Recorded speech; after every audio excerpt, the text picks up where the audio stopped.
You, John Fitzgerald Kennedy, do solemnly swear. I, John Fitzgerald Kennedy, do solemnly swear. That you will faithfully execute the office of President of the United States. That I will faithfully execute the office of President of the United States. And will, to the best of your ability. And will, to the best of my ability. Preserve, protect, and defend the Constitution of the United States. Preserve, protect, and defend the Constitution of the United States. So help you God. So help me God.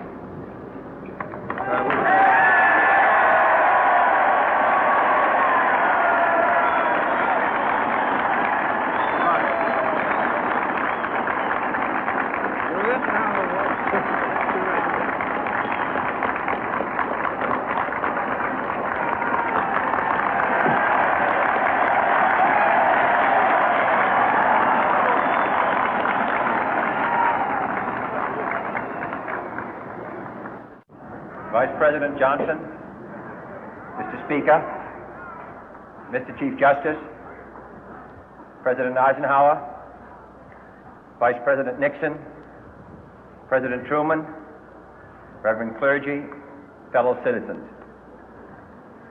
We observe today not a victory of party, but a celebration of freedom, symbolizing an end as well as a beginning, signifying renewal as well as change. For I have sworn before you and Almighty God the same solemn oath our forebears prescribed nearly a century and 3/4 ago. The world is very different now, for man holds in his mortal hands the power to abolish all forms of human poverty and all forms of human life. And yet the same revolutionary beliefs for which our forebears fought are still at issue around the globe. The belief that the rights of man come not from the generosity of the state, but from the hand of God. We dare not forget today that we are the heirs of that first revolution.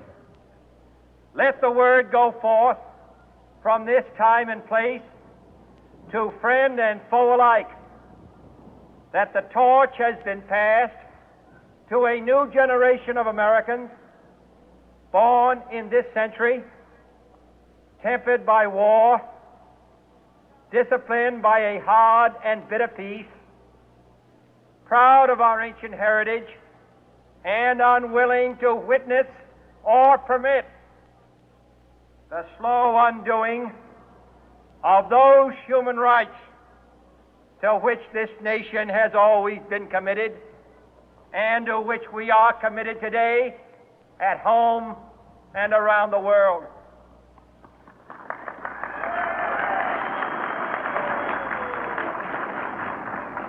Let every nation know, whether it wishes us well or ill, that we shall pay any price, bear any burden, meet any hardship, support any friend, oppose any foe to assure the survival and the success of liberty.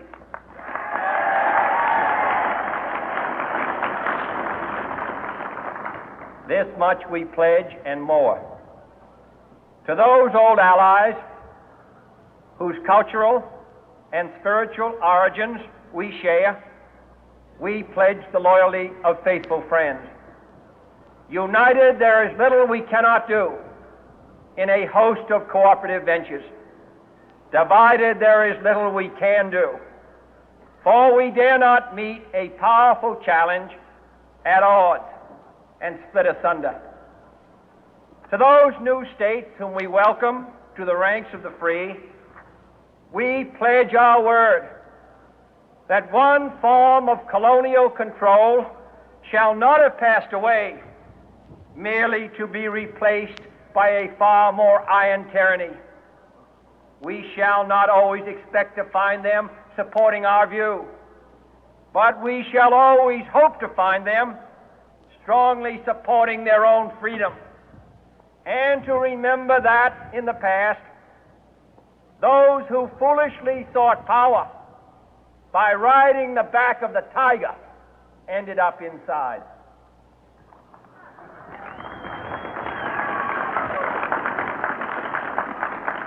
To those people in the huts and villages of half the globe struggling to break the bonds of mass misery, we pledge our best efforts to help them help themselves for whatever period is required, not because the communists may be doing it, not because we seek their votes, but because it is right.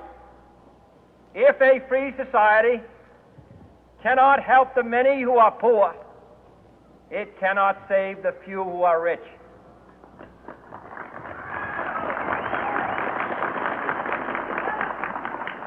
To our sister republics south of our border, we offer a special pledge to convert our good words into good deeds, in a new alliance for progress, to assist free men and free governments in casting off the chains of poverty. But this peaceful revolution of hope cannot become the prey of hostile powers. Let all our neighbors know that we shall join with them to oppose aggression or subversion anywhere in the Americas. And let every other power know that this hemisphere intends to remain the master of its own house.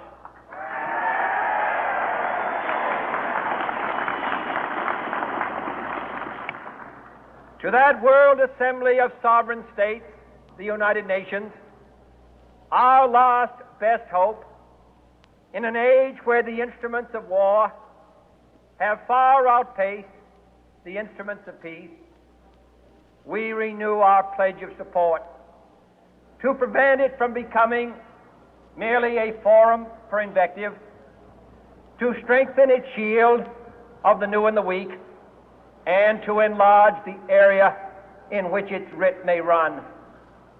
Finally, to those nations who would make themselves our adversary, we offer not a pledge, but a request that both sides begin anew the quest for peace.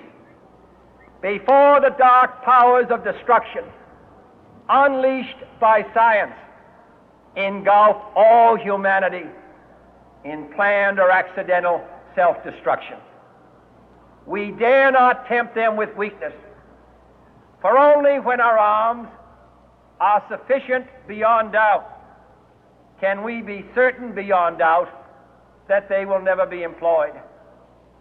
But neither can two great and powerful groups of nations take comfort from our present course, both sides overburdened by the cost of modern weapons, both rightly alarmed by the steady spread of the deadly atom, yet both racing to alter that uncertain balance of terror that stays the hand of mankind's final war.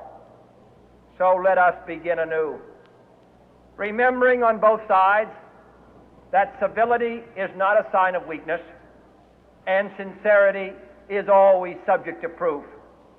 Let us never negotiate out of fear, but let us never fear to negotiate.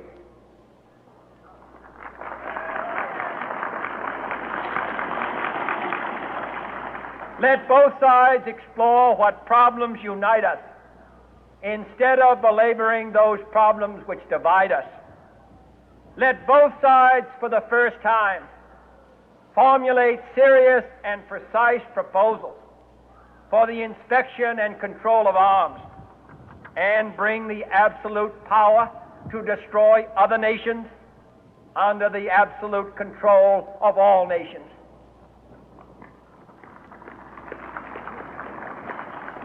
Let both sides seek to invoke the wonders of science instead of its terrors. Together, let us explore the stars, conquer the deserts, eradicate disease, tap the ocean depth, and encourage the arts and commerce. Let both sides unite to heed in all corners of the earth the command of Isaiah to undo the heavy burden and let the oppressed go free. And if a beachhead of cooperation may push back the jungle of suspicion